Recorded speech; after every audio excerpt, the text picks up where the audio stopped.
Hello everyone, I'm Megan Sullivan and welcome to my channel. Today I'm reviewing the PlayStation 5 version of Trinity Trigger, developed by Voodoo and published by Xseed Games, who, full disclosure, did provide a review code for this channel.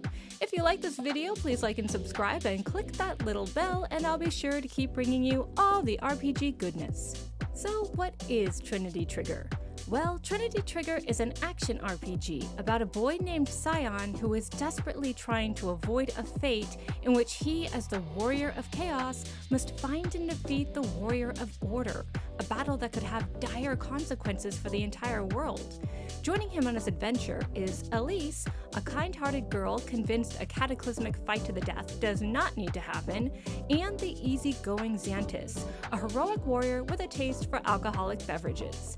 This trio is accompanied by Digimon, strange fluffy little creatures known as triggers, each associated with fire, water, and lightning respectively, and who have the ability to turn into 8 different types of magical weapons: sword, bow, spear, axe, fist, pistol, dual blades, or spear.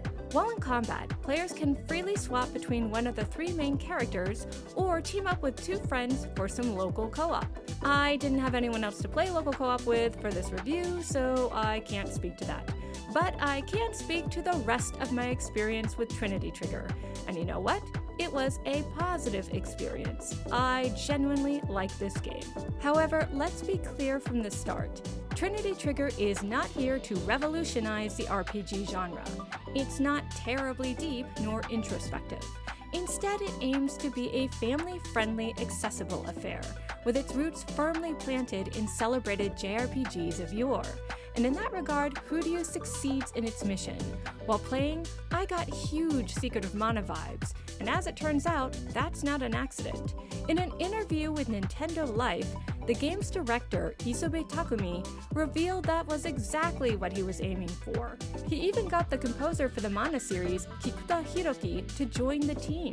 And the influence of Secret of Mana and its kin is everywhere in Trinity Trigger, and I mean that in a good way. Like Squaresoft's 1993 cult classic, Trinity Trigger is colorful and charming. During my time in the world of Trinitia, I think I pronounced that right, I ran through colorful fields and intriguing puzzle dungeons known as Aura, which are actually giant weapons dropped by warring deities, in search of armaments and hidden treasure.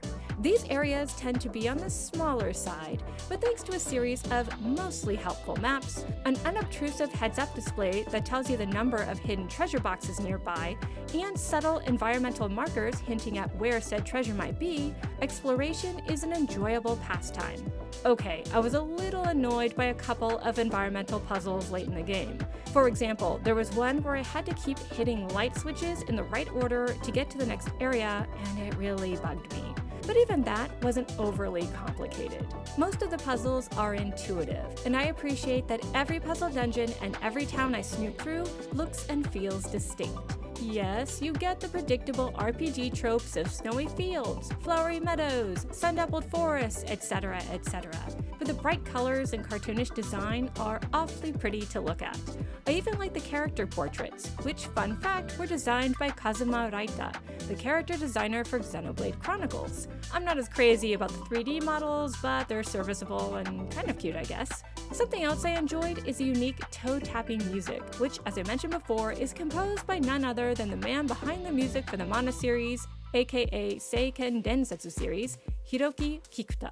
And the similarities to the Mana series continue. For example, you can freely swap between the 3 main protagonists at any time, and just like in Secret of Mana, Trinity Trigger uses equipment wheels, available with a simple tap of a shoulder button, as part of the user interface. I've always liked this feature because it's so easy to see what you have in your inventory and quickly access whatever you need in a hurry.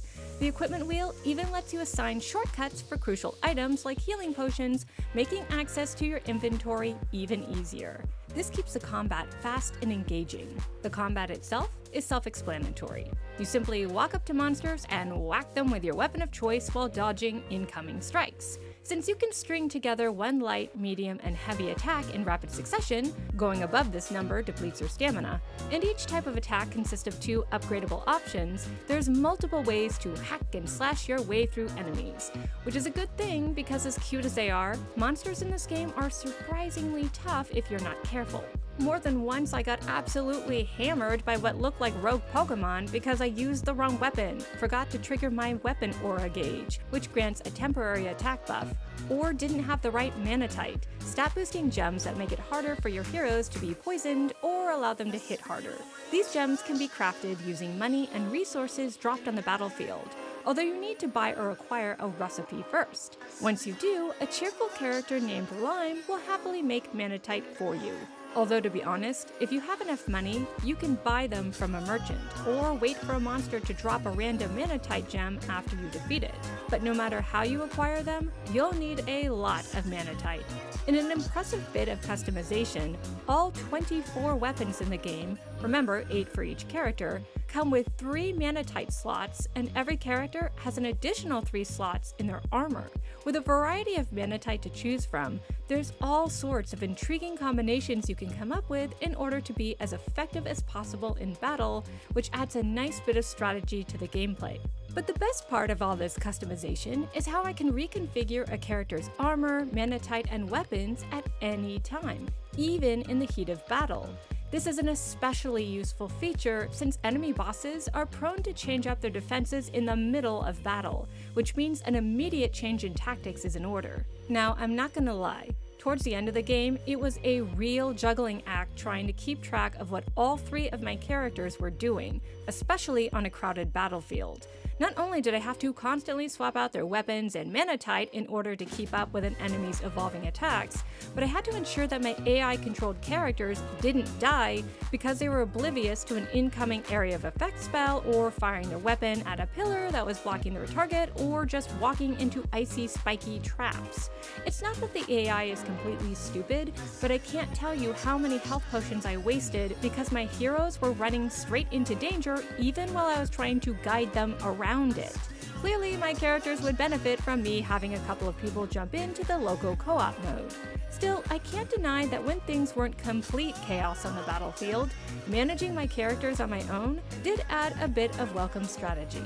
It forced me to use my trio of do-gooders equally, which allowed me to discover that they were equally useful in their own way. For example, they each have their own unique set of special skills known as trigger attacks, which are accessible once a special meter fills up. But the trio is at their strongest when they team up to perform Trinity Impact, a powerful spell that I'm happy to say is great for crowd control or taking a chunk out of an enemy's health. Between this and the fact that each weapon in the game feels noticeably different, axes feel sufficiently slow but powerful, dual blades are fast and furious, etc., I was never bored during combat. There was always something new to experiment with. This experimentation led to positive results, and that's a big plus in my book. In short, almost everything about the gameplay comes together nicely. And although it's not the most riveting tale, I can say the same about the story. I appreciate the writer's attempt to subvert my expectations about the meaning of good and evil. And thanks to some quality voiceover on the part of the English voice cast, although yes, you can listen to the Japanese version, Scion and his friend's quest to defy fate and bring true peace to the land is entertaining. Also, I should point out that since Trinity Trigger features only a bit of mild swearing, has no gory violence, and has a short runtime, I think I managed to get to the final battle in less than 24 hours. Trinity Trigger is pretty kid-friendly. So, was I triggered by Trinity Trigger? Yes. Its lighthearted, earnest attempt to make me nostalgic triggered a smile. This loving tribute to games of yore doesn't feature cutting-edge graphics or super deep gameplay, but it does feature some nice customization and a chance to just escape for a while. If you're looking to reconnect with your Squaresoft roots, or searching for a kid-appropriate game, or just want to be happy, then I think Trinity Trigger is worth your time. Thanks so much for watching, guys. See you later!